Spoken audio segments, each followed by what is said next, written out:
Hatuwezi kuimba umoja, hatuwezi kuimba amani kwa vinywa vyetu tu. Tunatakiwa tutoe ndani ya nyoyo zetu, tuseme kwa vinywa vyetu na tutende kwa matendo yetu. Hapo tutaweza kuwashajiisha vijana wetu wasioelewa athari ya mvurugano, athari ya mtengano, na hao ndio watatuelewa. Lakini mimi mzee wa miaka 60 ninapoanza kutukanana na mzee mwenzangu wa miaka 70, namwambia nini mtoto wa miaka 27? Mimi mzee wa miaka 60 ninapotukanana na mtoto wa miaka 25, naiambia nini jamii? Nani atamuongoza mwenzake? Tunakuwa na ulimwengu hatujui tu ni wabata au ni wakuku au ni wakunguru. Kila mmoja ana masharubu kama vile kambare. Sasa tumekuwa na ajenda zimegawika. Inaonekana kama vile kuna ajenda za watawala na ajenda za wananchi.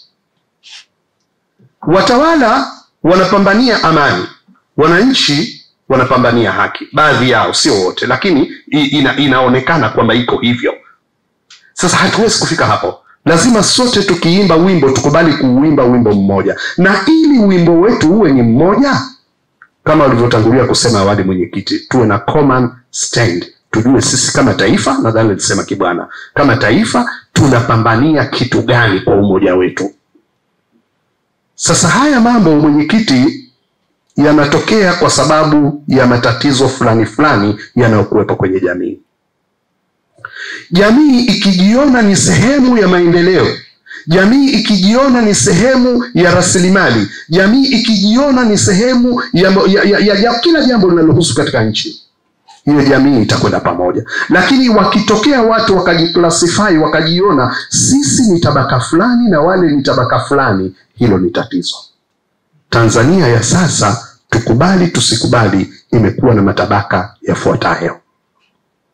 Imekuwa na matabaka ya wale wanaopata huruma, wanaopata upendeleo, au wanaopata labda pengine chochote kile kwa sababu aidha ya kuwa na kipato, aidha ya kuwa karibu na walioko kwenye mamlaka, aidha ya kuwa na ushawishi na kujulikana na mambo mengine.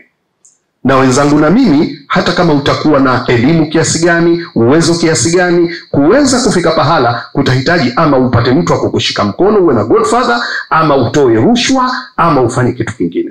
Sasa nchi inayotamalaki kwenye rushwa, kwenye ufisadi, kwenye wizi, kwenye wananchi kutokuamini kama rasilimali za nchi zipo kwa ajili ya wao wote, wanaona wengine wanafaidika zaidi kuliko wengine, pengo baina ya walionacho na wasionacho linakuwa, tegemea patazuka chuki, patazuka manunguniko, patazuka watu kupambania vitu, na matokeo yake mwisho wa siku itazusha machafuko, na machafuko yanaweza yakaleta hata mapinduzi.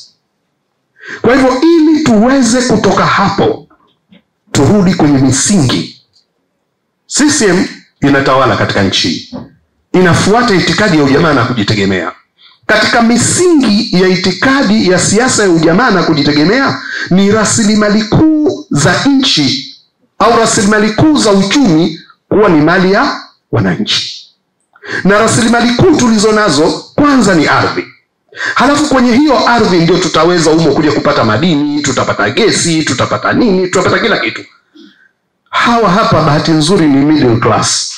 Ni wasomi, wachambuzi, waandishi wa habari. Ukiwauliza hawa, wewe kama wewe unafaidika nini na rasilimali za nchi hii?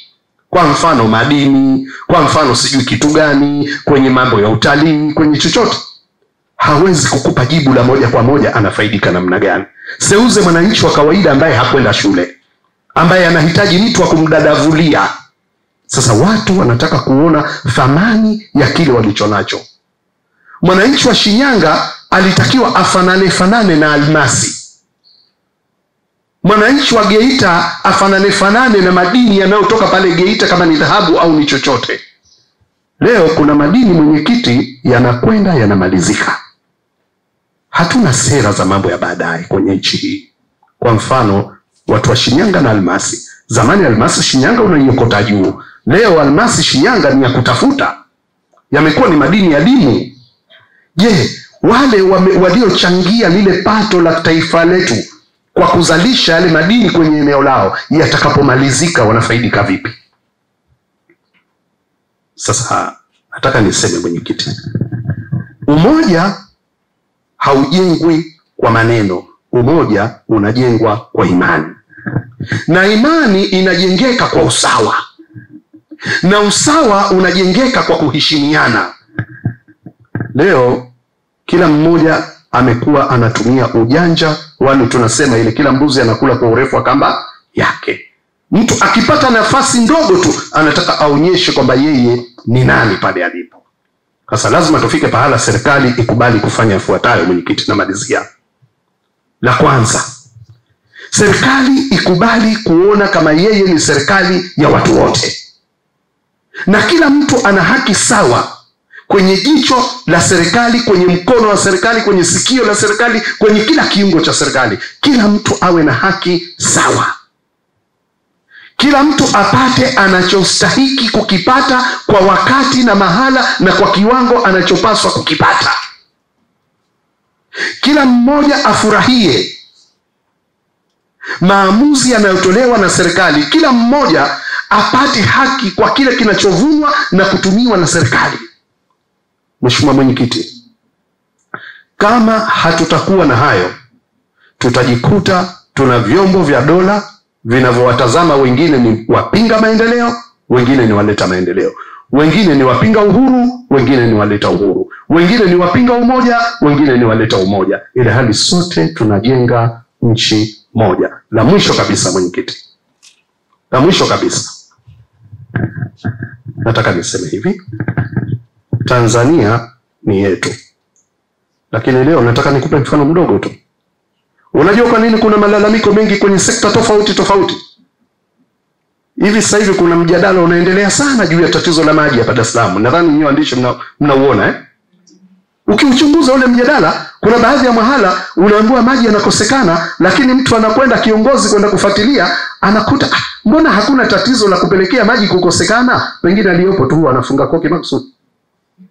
Hivyo hivyo utakuta kwenye elimu, hivyo hivyo utakuta kwenye afya, hivyo hivyo utakuta kwenye kila sekta wapo watu wanaofunga koki.